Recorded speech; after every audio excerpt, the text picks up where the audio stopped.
안녕하십니까. 반갑습니다. 제마입니다. 어, 오늘부터 해서 신살 두 개씩 해서 신살에 대해서 한번 해볼까 하는데요. 사실 이제 사주 명리에서 신살은 아예 무시하시는 분도 계시고, 신살에 대해서. 또 아예 거의 뭐 한 8, 90% 이상 100% 가까이 신살을 보시는 선생님들도 계세요. 근데 이게 신살이라는 게 12운성도 마찬가지지만 너무 의존해서 보시는 것도 좋지 않고요. 그렇다고 너무 무시하는 것도 좋지 않습니다. 그러니까 한 적절하게 활용할 수 있도록 적절한 쓰임새에 써야 되는 게 신사라고 12운성인데, 그래도 제가 개인적인 생각은 아예 무시할 수는 없으니 그래도 한 반 정도는, 한 50% 정도는 대입을 해서 봐야 되지 않겠나, 이런 생각은 들거든요. 근데 거의 저는 신사를 안 볼 때도 있습니다. 근데 이 사주 명리라는 게 워낙 복잡 다양하게 이렇게 얽혀져 있으니까 때로는 신살로 해서 풀어봐야 될 때도 있고, 때로는 12운송으로 봐야 될 때도 있으니 알고는 가야 되겠죠, 신살에 대해서. 그래서 오늘부터 해서 한 기초입니다, 기초. 한 두 개씩 해서 간단하게 해설을 해볼까 하는데요. 우선 겁살부터 할까 합니다.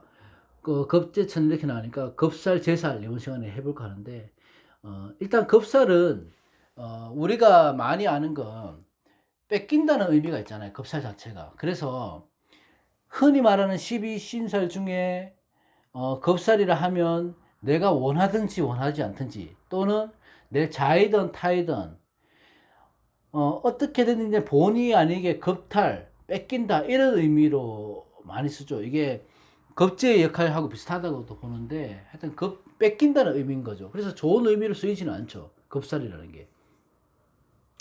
예를 들어서 만약에 청소년기에 학생이 있다고 하면 겁살운이 내가 흘러간다, 강하게 들어온다, 이렇게 보면 당연히 공부해야 되는 학생 입장에서는 공부를 좀 등하시하게 되겠죠. 그러면 어떻게 되냐, 이성에 문제가 생길 수 있고, 학생이 이성의 문제가 좀 불거진다거나, 뭐 학업이 중단된다거나, 아니면 친구들하고 어울려서 학업에 충실하지 못한다거나, 그러니까 여러 문제가 생길 수가 있는 거죠. 내가 가진 걸 뺏기는 거니까. 그죠? 그래서 이 겁살이라는 것은 사실 좀 피하는 살 중에 하나고, 또 만약에 중년에 예를 들어서 겁살이 들어온다고 하면 아무래도 겁살은 겁제와 비슷하니까 이 쟁제 역할도 봐야 되는 거고, 이 겁살이라는 것은 내가 취하는 것보다 뺏기는 쪽에, 잃는 것에 중심을, 기준을 두기 때문에 아무래도 실패나 도난 뭐 이런 게 쉽게 올 수 있고요. 무엇보다 경쟁에서 오는 스트레스가 강하죠. 거기서 있는 내가 스크래치, 이런 것들은, 왜냐하면 내가 잃어야 되는 것들이 있기 때문에 탈취가 되는 것이 있잖아요. 급사의 기본적인 의미는 내가 취해야 되는 재성, 내가 뛰어다니고 노력하고 행하는 거에 대해서 받아야 되는 결과나 이익들이 겁살운이나 겁재운이 옴으로 해서 그 성과는 나한테 돌아오지 않고 내 주위 사람들한테 돌아가는 겁니다. 그러니까 내가 뭐든지 일 처리는 내가 다 하고, 그 공은 주위 친구, 형제, 동료들한테 뭐 뺏긴다든지, 아니면 내가 어떻게 받아야 될 유산이나 들어올 돈이 있으면 내 형제들한테 간다든지, 그 공이 넘어가는 것이 겁살인데, 겁살로 보는 건데, 그런 것들을 내가 당하게 되면 실질적으로 억울하죠. 억울하고 실망도 크겠고, 그렇게 되니까 마음속에서 내가 분리불안을 겪으니까 갈등 같은 게 심해지는 거죠. 커지고. 그러면 기존에 내가 하고 있던 내 직업이나 뭐 추진해오던 일이 몰두가 안 되는 거죠. 그리고 충동적으로 행동하게 되는 거고. 그렇게 되면 급살 때는 집 안에서 어떤 일을 하기보다 집 바깥으로 놔두는 경향이 생깁니다. 그거는 학생의 신분이든 뭐 사회인의 신분이든 어떤 신분이든 간에 집 밖에서 도는 건 좋은 현상이 아니죠, 그게. 다시 말해서 이 겁살의 운에는 내가 가져와야 될 성과물이나 재성, 결과들이, 그 열매를 맺기 위한 결과물들이 이 내가 지켜야 될 규율, 법, 이런데 신경을 써야 되는데, 그런 쪽에 신경을 못 쓰다 보니까 오히려 내가 모든 것을 탈취하는 기운이 강해지기 때문에 정신적이든 육체적이든 물질적이로든 다 전부 다 겁살의 영향을 받는다. 그래서 겁살은 조금 피하는 살이다. 그래서 옛말에 겁살이 강하면 뭐 일찍 고향을 떠나고 아니면 겁살이 강할 때는 내가 해오던 그동안의 전공이 바뀌고 뭐 이런 뜻으로 해석을 하기도 합니다. 근데 아까 제가 초도에 말씀드렸듯이 이 신살이라는 것은요, 길도 있고 흉도 있는 거예요. 같이 포함되어 있거든요. 그래서 무조건 살이라고 해서 나쁘지는 않습니다. 이 겁살에 분명한 특징도 있죠. 겁살이 갖고 있으면 이 좋다 나쁘다 이렇게 딱 잘라서 이분법적인 시선으로 볼 수 있는 것만은 아니고 이 분명히 살 중에는 길신도 있는 거죠. 자, 이 겁살의 특징은 뭐냐면 좋은 점은 이 천부적인 지도자의 기질을 타고났다고 얘기하거든요. 겁살 자체가. 그래서 무에서 겁살을 생활에 깔고 있는 사람들은 무에서 유를 창조하고 뭔가를 시작하고 만들어내고 개혁하는 힘이 그런 재간이 뛰어나다고 봅니다. 당연히 겁살이니까 내가 뺏긴다고도 보지만 뺏기지 않으려고 노력한다는 말도 되잖아요. 그러면 남들한테 뒤처지지 않고 내가 갖고 있는 그 강직한 이 고강한 자존심을 갖고 있는 거잖아요.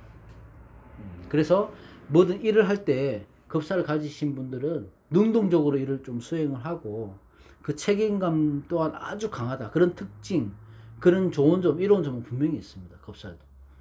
겁살은 그렇게 보시면 될 것 같고, 사주에서 보는 이제 겁살 다음에 제살.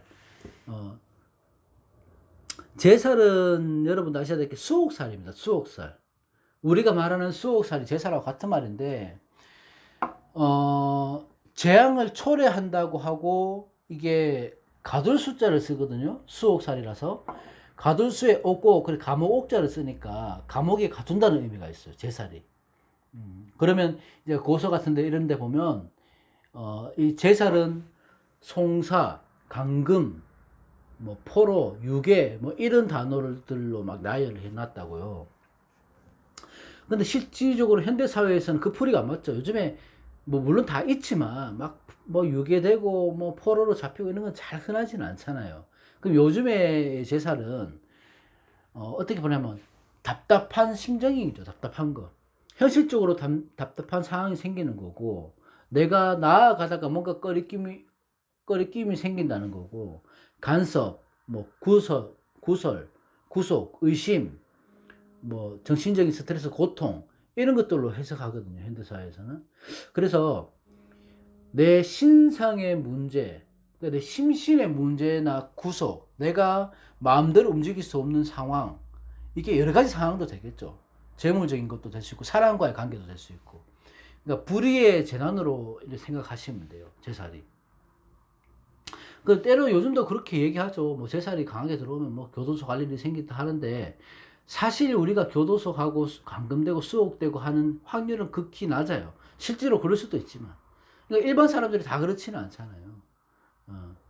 그래서 옛날에는 또 이런 말이 있습니다. 제살에 내가 생활에 앉아 있으면 그 치선 공덕이 필요하다고 해서 종교계에 기이해야 된다. 뭐 이런 말도 있거든요. 제사를 그렇게 좀 심하게 봤어요. 근데 그 또한 이제 그냥 넘어가는 소리로 들으시면 되고, 그 책에 보면 또 옛날 책에 보면 이 제살에 대해서 재밌는 얘기가 있는데, 이게 또 잠깐 또 삼천포로 빠져보자면, 옛날 고구려의 연개 소문이 늦둥이로 태어났다고 하거든요. 그러니까 그때 나이 70에 놓은 아이가 연개 소문인가 뭐 하여튼 그랬었는데, 그러니까 아주 귀한 존재였죠. 그게. 그러니까 근데 연개 소문이 태어나고 보니까 생월에 제살이 이제 들어있는 거죠. 그래서 그 부모가 연개 소문이 일찍이 9세 되던 해에 중국 땅으로 유학을 보내갖고 양부모를 연을 맺게 하고, 일부러 연개 소문이 이 초년에 많은 고생을 시켰다고 합니다. 일부러. 그게 우리가 말하는 일종의 개운법이죠. 그러니까 연개 소문은 그 운명상으로는 재앙을 미리 이제 소멸하는 거죠. 그게 하늘의 천명대로 장수를 할 수 있게 그 염원을 해갖고 정통적인 방식은 아니겠지만 좀 무속적인 방식으로 개원을 했다는 그런 유래가 있습니다. 저는 뭐 여기서하고 친한 사이가 아니라서 사실인지 아닌지는 모르겠지만 그런 얘기가 있어요.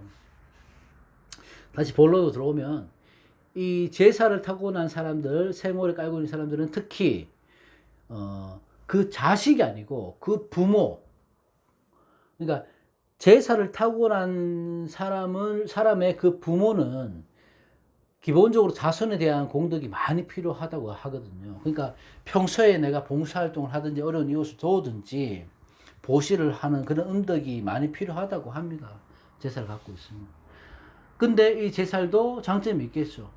이 제살의 장점은 이제 책에서 갖고 오는 거예요. 제가 뭐 지어내는 게 아니고. 이 외모, 풍모에 이제 기품이 있고요. 제사를 갖고 있으신 분들이 두뇌도 총명하고, 하나를 내가 가르치면 10가지를 습득하고 깨닫고, 그런 분들이 많아서 다방면에 남다른 소질이 있으신 분들이 많다고 합니다.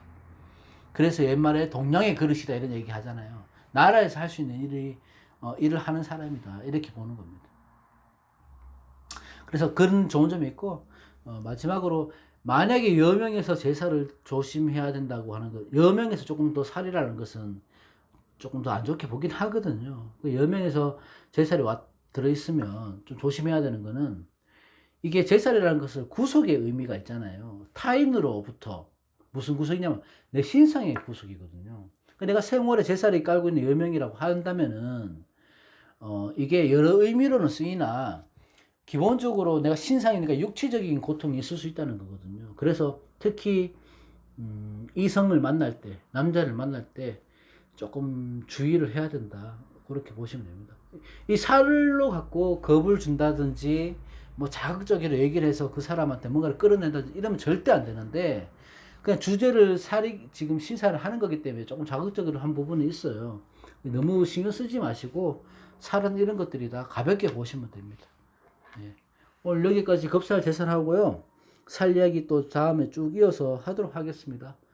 건강 조심하시고요. 코로나 조심하십시오. 고맙습니다.